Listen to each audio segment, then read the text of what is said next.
Hello everyone, Tom Cook and Rachel Bryars here talking about Dorian. We're going to give you the latest coordinates and where they think this storm is headed and give you an idea of just how many people have to evacuate in Florida, Georgia, South Carolina. Yeah, and this has already been, such a monster of a storm as it's been rolling over the Bahamas. We have been watching, all these videos coming in with wind speeds. It was rolling over part of the Bahamas yesterday with wind speeds of 185 miles per hour, wind gusts over 200 miles per hour. Now, there has been a little bit of a change. I'm going to change this over to give you a little bit of a view there.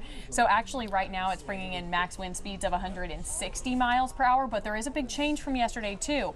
The movement, it's only moving to the west at 1 mile per hour. So is this strange, just the way it seems to curve and follow up the coast, or is it a series of systems, weather systems, that are preventing it from coming on shore? There's a couple different areas of high pressure. There's one that's actually looking like it's going to shift to the south, that is in the Atlantic, and that's going to help to push this further up to the north. So there's a lot of different things going on in the atmosphere that are affecting where this is going. But as of the latest track, that's what we are currently looking at. It looks like it could actually near Florida as a Category 4, and it's possible that it could eventually make landfall up towards the Carolinas. So this is something we're going to be watching all week long, because you can see even by the time Friday morning comes around, we're still looking at a Category 2 hurricane. And if that makes landfall in the Carolinas, we could be looking at a lot of issues there. Well, we were trying to show you a number of power trucks from Houston that are actually headed that way. I did have some video that pulled up earlier.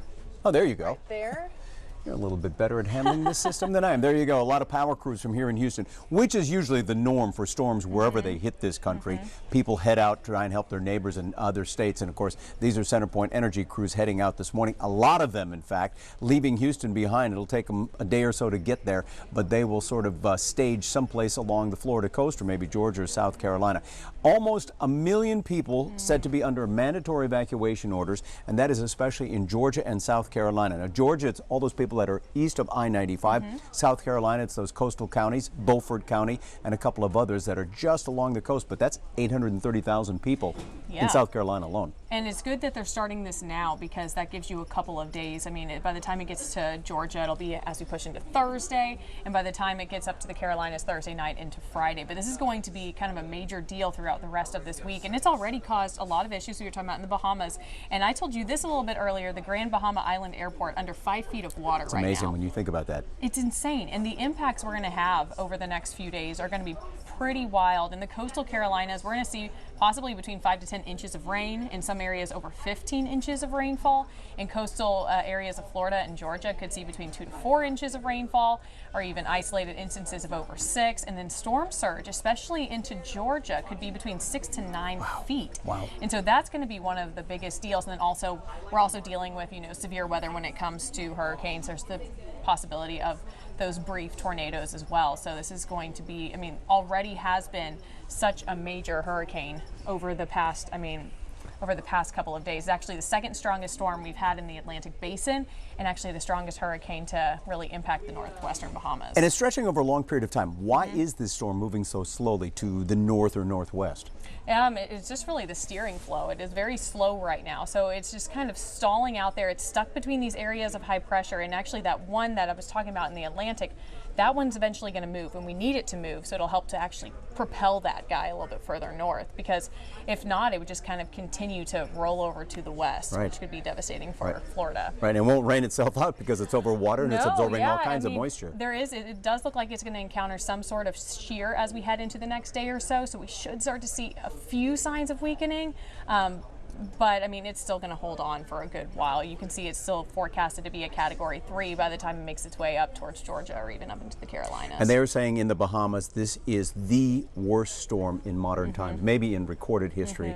In the Bahamas, wind gusts, some people said upwards of 200 miles an hour. And if you haven't seen the videos from the Bahamas, it's just incredible, the devastation so far. As you mentioned, the airport, but there were lots of veteran reporters sent there who were fearing for their lives when they saw the water start stacking up and the buildings being torn apart, the trees toppled. You got to worry for your life.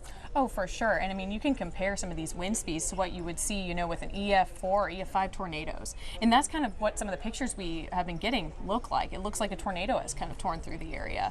So yeah, definitely a very strong storm, and we're going to give you all the latest here on ABC 13. We also have all the latest coming up on abc13.com as well. So we have a lot of different updates. We're going to continue to update you as we head into the next few days. Okay, what can they expect in terms of South Carolina and Georgia from what we know now? I know you talked about the storm surge and the rain, but you don't expect the hurricane right now to make a direct impact. It's possible. I mean, it's possible. You okay. notice that cone as we head up towards Georgia and as we head up to South Carolina as well as North Carolina, it widens, so it's still possible that it could make landfall in one of the Carolinas. It's not out of the question. Now, the center of the cone is just off the coast, but it can go as far over to the left as or as far over as the right as that cone goes. So it is still a possibility. And I think right now, I mean, I would take this as seriously as you can. Yeah. Because it is possible. We have gone through so many here in the Houston area. We certainly know how they feel in the Bahamas and everywhere else that's being impacted by the storm. All right, we're going to keep you updated here at ABC13.com and on our YouTube channel and all the other platforms. So